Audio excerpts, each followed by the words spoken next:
वेद को आधार बनाकर हम लोगों ने इन दिनों चर्चा की है। हमारी प्राचीन विद्याओं में सभी विद्याओं का आधार वेद है और वेद के प्रति हम फिर से लौट सकें, वेदों की ओर हमारा ध्यान जा सके, इसलिए इन दिनों ये चर्चा रही है। और आपको मैंने ये बताया कि केवल प्रार्थनाएं ही वेदों में नहीं हैं, ज्ञान विज्ञान है। जीवनचर्या और जीवन शैली हमारी किस तरह की होनी चाहिए, इस पर भी चर्चा हुई। व्यवहार कैसा हो, इस पर भी चर्चा हुई। वो प्रार्थनाएं भी थी जिनमें हृदय की सच्चाई को ऋषि व्यक्त करता है और कहता है, अपाम मध्य तस्थीवांस तृष्णाभिस विद जरितारम। जल के बीच रहकर जैसे कोई जला जा रहा हो, सुख सागर के बीच खड़ा हुआ हूं, तृष्णा विद जरितारम, लेकिन तृष्णा फिर भी जला रही है कि उम्र के उस पड़ाव पर पहुंच गया जहां विदाई की घड़ी आ गई है। इंद्रियां शिथिल हो गई, लेकिन मन फिर भी उसी तरह से परेशान, शांति जीवन में नहीं।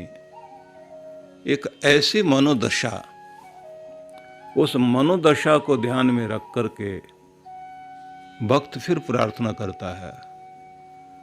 मृड शब्द का अर्थ है सुख देने वाला, रक्षा करने वाला। सुक्षत्र मृडय, हे रक्षा करने वाले दाता भगवान, सबकी रक्षा करता है, तो हमें भी सुरक्षित कर। कि हमारे जीवन में सांसारिक पदार्थ हो ना हो, कम हो भले ही, लेकिन सुख शांति जरूर है। हम तृष्णा से जलते हुए न रह जाएं। इस तरह के भाव हम सब ने, और ये भाव बड़े हृदय से प्रकट होने वाले भाव हैं, क्योंकि सभी के साथ ये पीड़ाएं होती हैं। भर्तृहरि ने भी जब अपने साधना के क्षेत्र में वो जा रहे थे, उनके मुख से भी निकला था, भोगा न भुगता वयमेव भुगता। हम कहने को कहते हैं हमने बहुत भोग भोगे, लेकिन ऐसा नहीं हुआ है। भोगों ने ही हमको भोग लिया है। तृष्णा न जीर्णा वयमेव जीर्णा, किसी की भी तृष्णा जीर्ण नहीं हुई, नष्ट नहीं हुई। हम ही नष्ट हो गए, हमारी उम्र ढल गई। कालो न याता वयमेव याता, लोग कहते हैं बीत गया वक्त, लेकिन ऐसा नहीं हुआ, हम ही बीत गए हैं। वक्त अपनी जगह है। बड़ा अद्भुत भाव लोगों के हृदय से निकला जब वो प्रार्थनाओं में बैठे, ध्यान के क्षेत्र में चले, कि जीवन कहां से कहां की तरफ जा रहा है। और आदि शंकराचार्य ने इस भाव को लेकर ये कहा, अंगम गलितम पलितम मुंडम दशन विहीनम जातम तुंडम वृद्धो याति गृत्वा दंडम तदपि न मुंचति आशा पिंडम। भज गोविंदम भज गोविंदम भज गोविंदम मूढ़मते। कि अंग अंग शिथिल हो गया, पलितम मुंडम, और सिर के बाल भी सफेद हो गए। शरीर की हालत ये हो गई, अब सहारा देने वाला सहारा लेकर चलता है। वृद्धो याति घृत्वा दंडम, डंडे का सहारा लेकर चल रहा है। लकड़ी का मतलब इंसान का सहारा नहीं रह गया, इंसानों ने छोड़ दिया है। अब एक लकड़ी पकड़कर चलता है, क्योंकि उसको लगता है कब तक कौन संभालेगा, ये लकड़ी संभालेगी। और जीते लकड़ी, मरते लकड़ी। देख तमाशा लकड़ी का, कि जब से हम पैदा हुए लकड़ी से ही जीवन चला और लकड़ी से ही जाकर समाप्त हो जाता है। पहला पटरा जिस पे स्नान कराया गया और आखिरी पटरा जिस पे स्नान कराकर जिस पटरे पर बैठाकर शमशान की तरफ लेकर जाएंगे और जिन लकड़ियों में ले जा कर के जला दिया जाएगा। जीते लकड़ी मरते लकड़ी, देख तमाशा लकड़ी का। वो एक पुराना भजन गाया करते थे लोग। बड़ी विचित्रता है। तो वेद यहां से शुरू करता है, जो कल हम चर्चा कर रहे थे आपसे। वो बड़ा अद्भुत है। कहीं कहा गया है कि डर मत मृत्यो पदम योपयंतो यदेत। हर छोटी छोटी घटना में मौत अपना पांव लेकर तेरी ओर बढ़ती है और तुझे डर आती है और तू थर थर आने लगता है। बहादुर बन के मौत के पंजे को मरोड़ कर जिंदगी जी और जीना सीख। तो ये भी संदेश है। इसलिए वेदों की तरफ लौटने के लिए मैं कहता हूं कि मैं एक बार कोई कार्यक्रम रखा हमारे विश्व हिंदू परिषद के लोगों ने और मैं वहाँ आमंत्रित था। तो वेद से संबंधित कार्यक्रम था बिरला मंदिर में, पर मैं बहुत आश्चर्य में पड़ गया। वो कर्म कांड की तो बातें करते रहे, लेकिन वेदों में है क्या ये बताने को तैयार नहीं।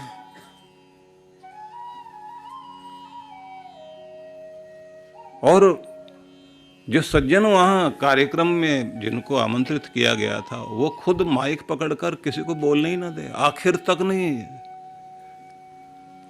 बिल्कुल वैसी हालत देखने को मिल रही थी जैसे वो कोई नेता के बारे में मैंने सुना है कि उस बेचारे को बोलने का मौका नहीं मिला तो स्टेज पर चक्कर खाकर गिर गया।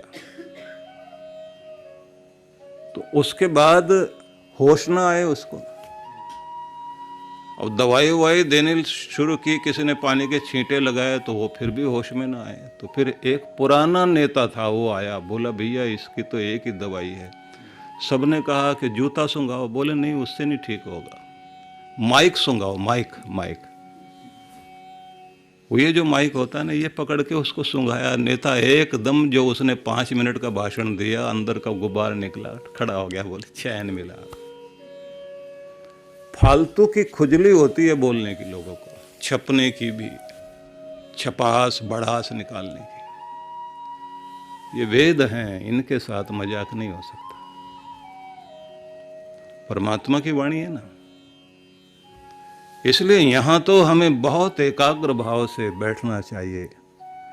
और देखिए उद्बोधन है, आपके अंदर आग भर दें, ऐसे उद्बोधन है। स्वयं वाजिन तन्वम कल्पयस्व, स्वयं यजस्व स्वयं जुषस्व।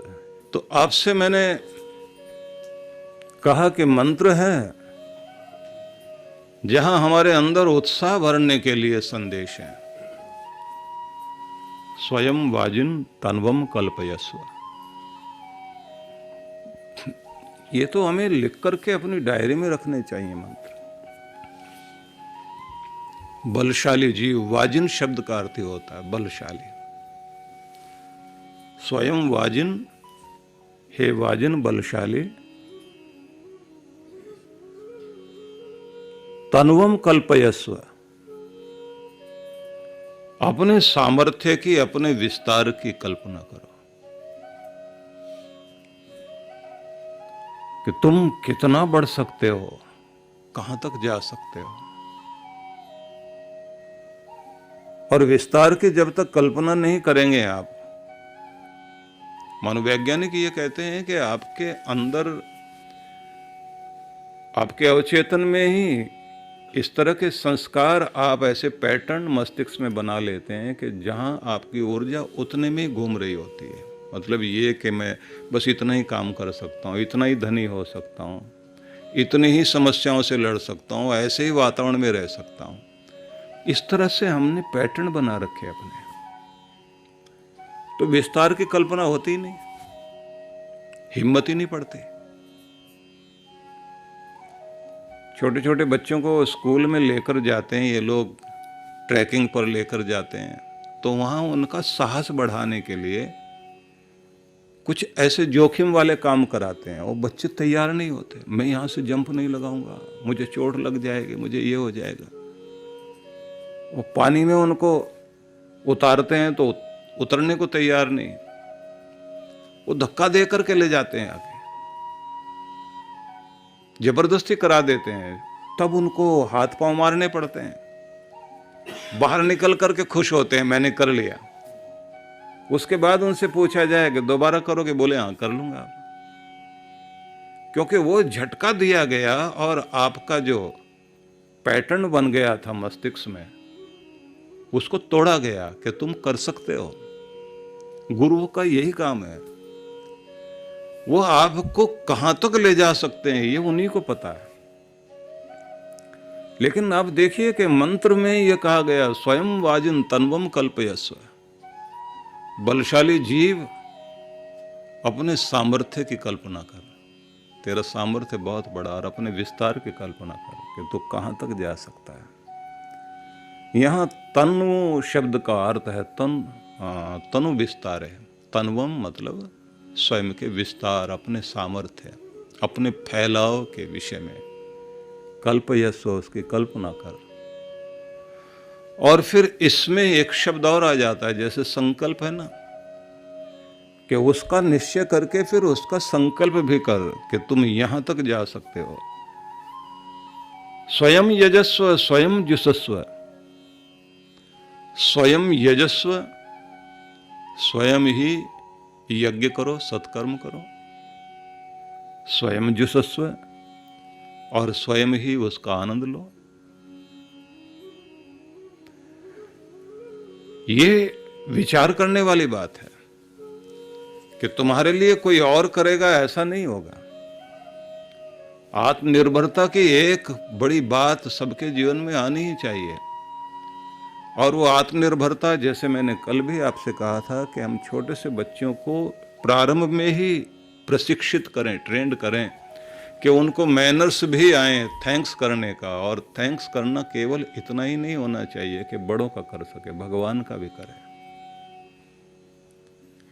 और ये भगवान का धन्यवाद करना जब आ जाता है तो यही तो भक्ति है। मंदिर में आप जाएं तो केवल डिमांड लेटर लेकर के नहीं जाएं, वहां धन्यवाद करने के लिए जाइए। गुरुजनों के सम्मुख आप बैठे केवल अपना दुख का रोना रोने के लिए नहीं, कृपाओं के लिए धन्यवाद करने के लिए जाइए कि इतनी बड़ी कृपाएं रही हैं, आशीर्वाद मिलता रहा मुझे। जब आप धन्यवादी बनकर जाते हैं तो आपको और दिया जाता है। तो सत्कर्म, स्वयं यजस्व, स्वयं सत्कर्म करो। यज्ञ करना, इसका मतलब सत्कर्म करना। यज्ञ हो गई श्रेष्ठतम कर्म। श्रेष्ठतम कर्म जितने भी हैं संसार के, कोई भी बेस्ट एक्शन हो आपका, और मैं तो कहूंगा कि जो शुभ हैं वो सभी कर्म आपके यज्ञ कहलाएंगे। तो महान कार्यों को स्वयं करो। ये भी नहीं कि दूसरा कोई आए वो करे, अच्छाई की जिम्मेदारी दूसरा ले, ऐसा नहीं। आप खुद जिम्मेदार बनो कि मैं जहां हूं वहां अच्छाई रहनी चाहिए। हम लोग एक देश में थे तो वहां 2 महामंडलेश्वर हम लोग के साथ में थे। तो एक आचार्य महामंडलेश्वर थे अहमदाबाद से। तो एज तो बहुत कम थी उनकी, मतलब ज़्यादा नहीं थी, हमसे थोड़े से कुछ साल बड़े रहे होंगे। लेकिन हाथ में एक डंडा सा लेकर चलते थे वो। अब जब हम लोग वैन में बैठे हुए कहीं जा रहे थे तो पीछे वो बैठे हुए थे और कुछ गायक लोग बैठे हुए थे, और उन लोगों ने कुछ मजाक वजाक आपस में शुरू कर दी और हल्के स्तर पर आ गए वो लोग। अब वो जो पीछे बैठे हुए थे उन्होंने एकदम कहा, ए तिलकराज मत भूलो यहां हम भी बैठे हैं। अब इतना कहना था, सन्न रह गए सब। वो जो मजाक कर रहे थे वो सन्न रह गए। और उन्होंने फिर मेरी तरफ देखा तो मुझे कहना पड़ा फिर वहां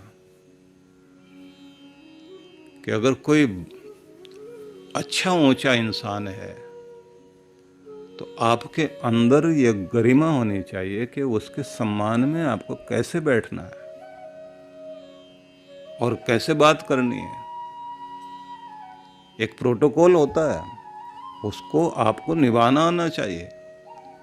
वो फिर भी कभी कभी अपने तुम्हारे स्तर पर आकर कोशिश करते हैं कि तुम्हारे साथ हंस बोल सकें, लेकिन उसका ये मतलब नहीं है कि तुम जो है उन्हें ला करके छोटे बच्चों की जगह खड़ा कर दो। अब जब हम लोग उतरे तो वो सज्जन जिन्होंने ये हरकत की थी वो बोले हमें तो पता ही नहीं था और भी महात्मा लोग आते हैं। तो मैंने कहा ये व्यक्ति ध्यानी है, और ध्यान वाला व्यक्ति जो है एक वातावरण बना के चलता है। उसकी ये कोशिश रहती है कि जिस आनंद में मैं रहता हूँ, जिस शांति में मैं रहता हूँ, वो शांति बनी रहनी चाहिए। हल्के मत, इतने हल्के ना हो जाओ, नीचे स्तर पर ना आ जाओ, आपकी गरिमा ना रह जाए। अपने आप को ये मैनर्स जो हैं इनको हम दूसरों से कहें कि वो पालन करें, नहीं, आप हर समय इस बात का ध्यान रखकर चलिए कि आपको उस स्तर से नीचे नहीं गिरना। अपनी जगह अपने आप को ऊंचा बनाए रखिए। तो ये आपकी एक महिमा है। महिमा ते अन्येन सन्नशे, यही मंत्र में कहा गया। तुम्हारी महिमा को कोई दूसरा व्यक्ति नहीं समझेगा। अपनी महिमा को आपको बनाए रखना, अपने बड़प्पन को आपको बनाए रखना है। और ये भी इसका मतलब होता है कि संसार का बड़े से बड़ा हाथ तुम्हें बड़ा नहीं बना सकता, उसके लिए तो तुम्हें खुद ही प्रयास करना होगा। वेदों में आप जब ये पढ़ते हैं तो लगता है कि बहुत अच्छी अच्छी बातें हैं, लेकिन कुछ और बातें भी हैं जहाँ ये कहा गया है कि तू क्या कर और क्या नहीं कर। तो एक स्थान पर कहा अक्षयर्मा दिव्य कृषिमित कृषिस्व, जुआ मत खेलना। और अगर खेलने का ही शौक है, पाशे फेंकता है, तो बीज उठा और खेती में फेंक। पाशा फेंकता है इसलिए कि 1 का 10 हो जाए, 10 का 100 हो जाए।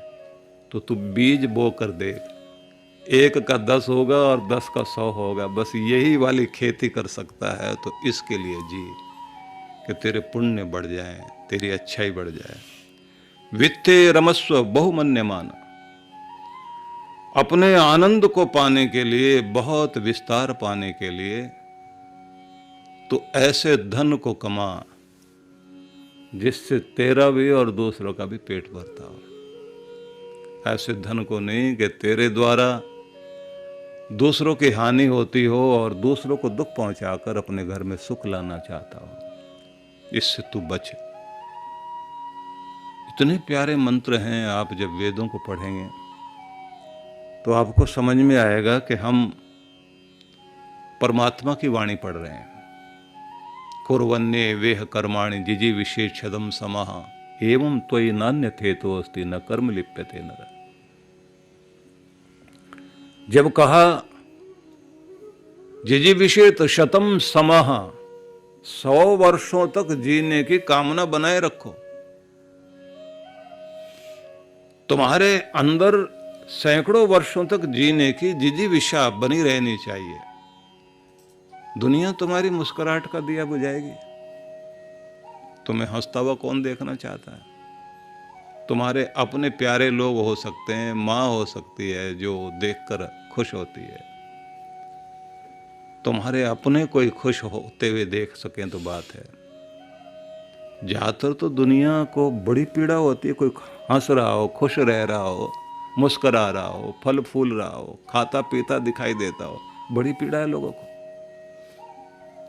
लेकिन इसका मतलब ये तो नहीं है कि आप दुनिया को देख करके अपनी खुद की मुस्कुराहट को कम कर लें। कोई एक सुंदर से फोटो के बीच मां भी हंस रही है और बेटा भी हंस रहा है, तो मां ने बच्चे की तरफ देखा और कहा कि देखो कितना सुंदर फोटो तुम्हारा। अब बच्चा कहता है माँ से, माँ ये बता कि मेरी मुस्कुराहट ज्यादा अच्छी है या तेरी अच्छी है? तो माँ क्या कहती है, मुस्कुराहट तेरी अच्छी है बेटा। क्यों? कि तेरी मुस्कुराहट से ही तो मेरी मुस्कुराहट आती है। तू मुस्कुराता है तो मैं मुस्कुराती हूँ। अगर तेरी मुस्कुराहट ना होती तो फिर मेरी अच्छी मुस्कुराहट कैसे बनती? क्योंकि मेरी जिंदगी का हिस्सा तू है, मेरे प्राण तुझ में अटके हुए हैं।